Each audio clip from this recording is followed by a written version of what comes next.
Sebelumnya kita telah membahas tentang Hikigaya Hachiman yang sering dipanggil gue banget. Nah, ternyata bukan hanya dia yang mendapat julukan gue banget itu. Di sini, kita akan membahas tentang Oreki Hotaro, satu lagi karakter yang sama-sama menjandang predikat gue banget. Kita akan mencari tahu mengapa ia bisa banyak digemari. Kita akan mencoba menggali lebih dalam tentangnya, dan akhirnya belajar tentang pentingnya rasa ingin tahu. Warning, pembahasan kali ini mengandung spoiler untuk keseluruhan anime Hyoka dan dibuat berdasarkan berbagai sumber serta interpretasi pribadi.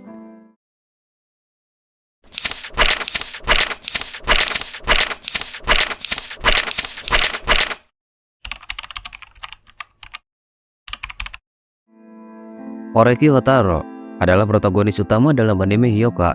Dia diketahui memiliki 4 anggota keluarga, di mana dia sendiri tinggal bersama kakaknya, Oreki Tomoe. Namun, dikarenakan Tomoe sering bepergian ke berbagai negara, menjadikan Oreki seringkali sendirian di rumah.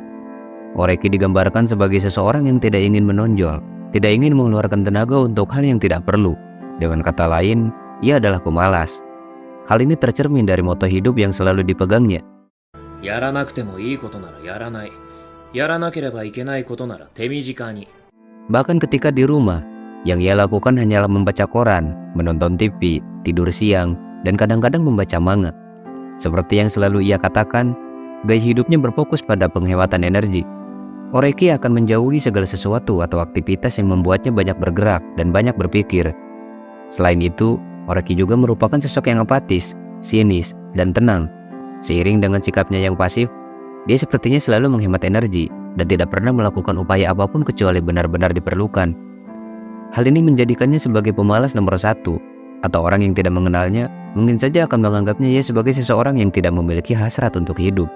Meskipun hal ini nantinya terbukti berubah setelah ia bergabung dengan klub sastra dan bertemu dengan Chitandairu. Untuk mereka yang mengikuti light novelnya, kita diberitahu bahwa moto hidup Oreki ternyata disebabkan oleh masa lalunya yang tidak terlalu menyenangkan, yang selalu dimanfaatkan karena kebaikan hatinya.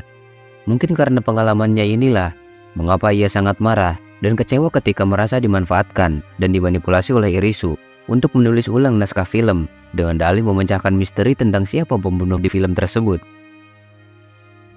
Moto hidupnya yang unik ini yang membuat ia dipanggil gue banget, ditambah dengan sifatnya yang pemalas namun pintar di saat yang bersamaan, membuat ia digemari dan bahkan orang-orang merasa Oreki adalah cerminan dari diri mereka sendiri. Seorang pemalas, seseorang yang bukannya bodoh tetapi hanya tidak mau berusaha saja. Kasarnya, Oreki di sini menjadi semacam pembenaran dan idola di saat yang bersamaan.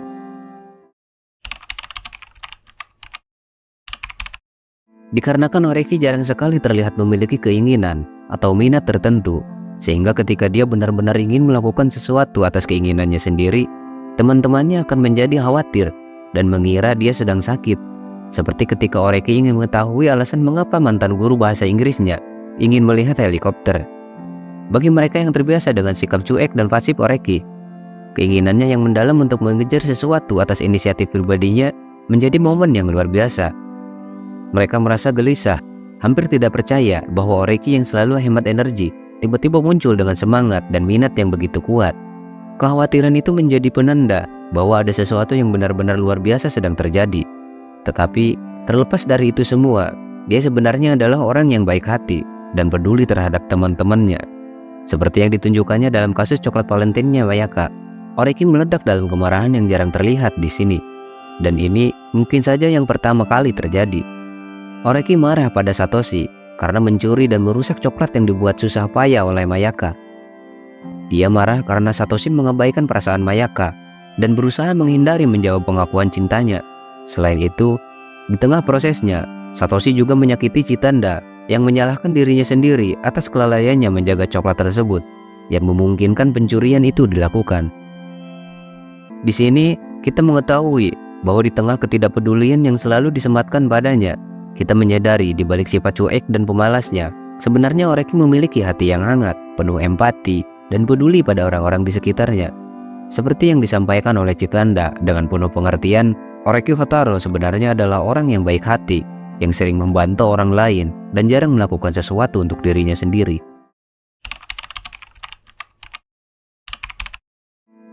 Satu hal yang menjadi ciri khas dan daya tarik dari Oreki adalah kemampuannya dalam berpikir. Meskipun kerap kali ia menggambarkan dirinya sebagai seseorang yang menghindari aktivitas apapun yang melelahkan. Dia menekankan bahwa dia adalah orang yang rata-rata dan sepertinya ia bangga akan hal tersebut. Nilainya rata-rata, minatnya rata-rata, penampilannya rata-rata, hampir semua tentang dia biasa-biasa saja. Namun, kita tahu bahwa ini sedikit keliru dan melenceng. Kenyataannya, jauh dari kesan biasa yang ia usung. Oreki mau bagaimanapun, merupakan orang yang memiliki pola pikir unik, tidak biasa, dan memiliki penalaran logika serta analisis yang sangat baik. Terbukti dari bagaimana ia bisa memecahkan berbagai misteri yang ada, dengan cara yang kreatif dan tak terpikirkan sebelumnya.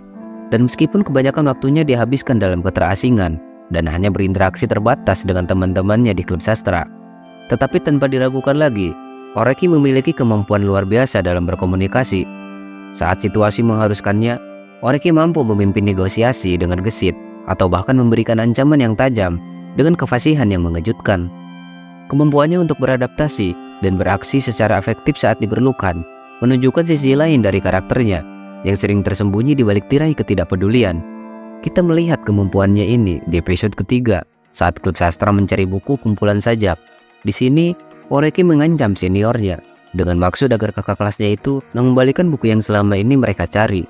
Ini adalah salah satu kualitas yang membuat banyak orang kagum padanya, yaitu kemampuannya dalam mengutarakan pendapat, kemampuan untuk menyangkal. Oreki adalah pendebat yang baik. Dia mampu dengan sangat baik mengutarakan pendapatnya dan menegaskan posisinya dengan ancaman yang terukur.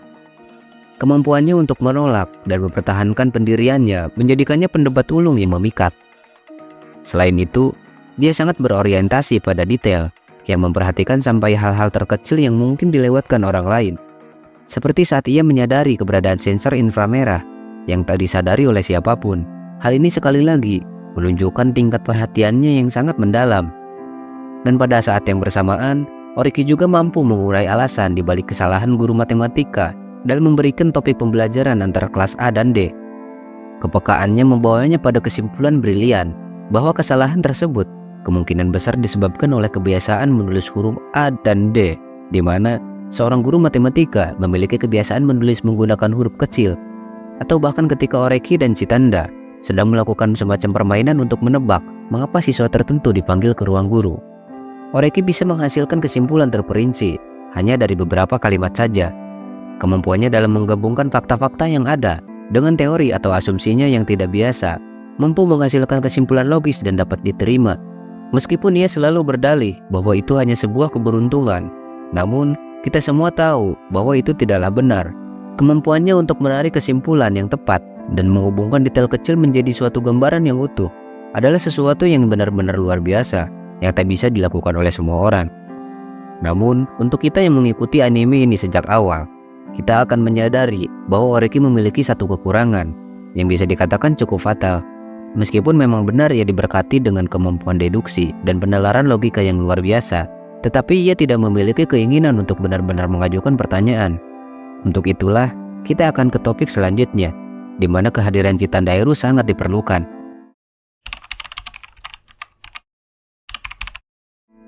Hyoka berbeda dengan anime misteri yang umumnya ada. Alih-alih mencoba memecahkan kasus kriminal yang sering dijumpai, seperti pembunuhan, penculikan, atau pengeboman yang melibatkan polisi, Hyoka justru berfokus pada pemecahan masalah yang ada di sekitar kita. Masalah sehari-hari yang seringkali tidak disadari atau tidak dipedulikan oleh orang, kecuali kalau mereka punya rasa penasaran, seperti Chitanda. Seperti yang telah disebutkan sebelumnya, kelemahan terbesar Oreki adalah sedikitnya rasa keingintahuan yang ia miliki. Hal ini tampaknya disebabkan oleh gaya hidupnya yang sangat hemat energi. Tetapi untungnya, kekurangan ini dapat diatasi berkat kehadiran Chitandairu. Chitandairu sendiri adalah gadis yang energik dan bebal. Namun, dia memiliki rasa ingin tahu yang tinggi. Meskipun apa yang ingin ia ketahui agak tidak penting. Tetapi, intinya rasa ingin tahu tingkat tinggi itu tetap menjadi hal yang menarik dan dibutuhkan.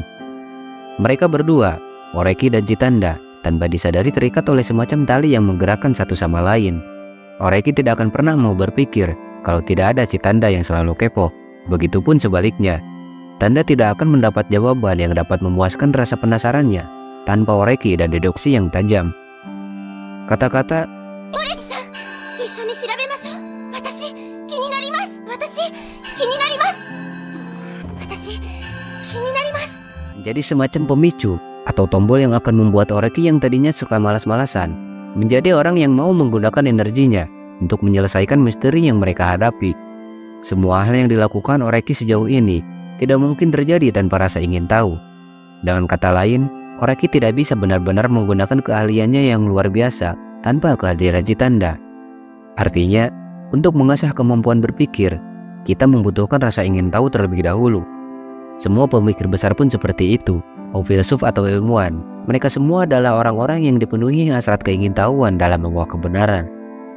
Dan hal ini, rasa penasaran ini, memang kita perlukan hampir di setiap lini kehidupan. Bahkan sesederhana ketika kita bersosialisasi pun, rasa penasaran dapat menjadi pintu yang akan membuka ikatan menjadi lebih dalam. Seperti yang disampaikan oleh Oh Soo-yang di salah satu bukunya yang populer, di mana kurang lebih ia mengatakan, untuk memulai sebuah pembicaraan, ketertarikan adalah hal yang paling dibutuhkan, dan pertanyaan adalah bentuk dari ketertarikan, sehingga pertanyaan menjadi dasar bagi setiap komunikasi. Terima kasih. Bagaimana menurut kalian?